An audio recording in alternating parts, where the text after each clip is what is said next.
Another day, another basketball stories na naman ang pagkikwentuhan natin. At ngayon nga, yan pag-uusapan natin ang balitang trade sa pagitan ng Los Angeles Lakers at Indiana Pacers.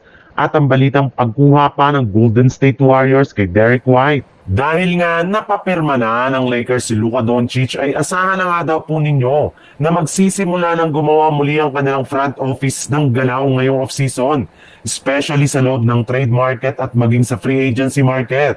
Pero mas prioridad pa rin nga ng kanilang team na mag-sign ng mga bagong players na magiging available sa buyout market. Dahil mas magiging madali ito since hindi na sila magsasakripisyo pa ng kanilang mga players.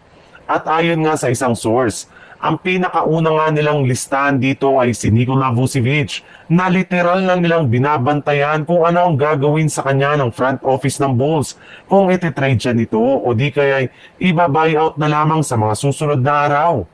Kung sakali man nga daw na i-buyout ito, ay expect na nga ng Lakers ang unang team na mag-o-offer sa kanya ng kontrata.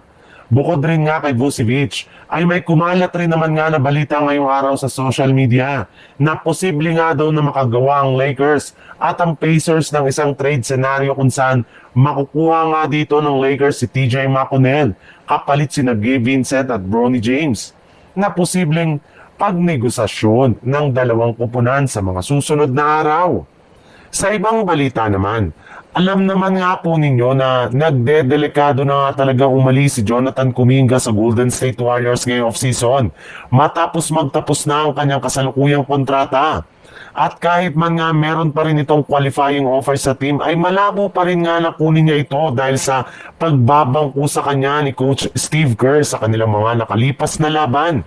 Kaya dahil nga sa ganitong klaseng sitwasyon, ay pinag-iisipan na lamang ng front office ng Golden State Warriors na gumawa ng paraan upang makakuha sila ng kapalit ni Kuminga. Ayaw rin naman nga ng Warriors na maula ito sa free agency market kaya mabuti na lamang nga na idaan na lang ito sa sign and trade deal sa kupunan ng Boston Celtics.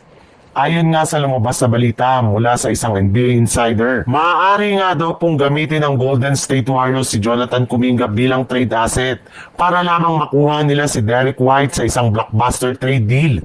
Wala na rin naman nga silang magagawa kung aalis na talaga si Kuminga sa kanilang team kaya mas matalino nga kung mapapakinabangan pa nila siya sa huling pagkakataon para makuha si Derek White na willing na i-trade ng Celtics sa kagustuhan nila na mabawasan ang kanilang mga bayarin ngayong off-season.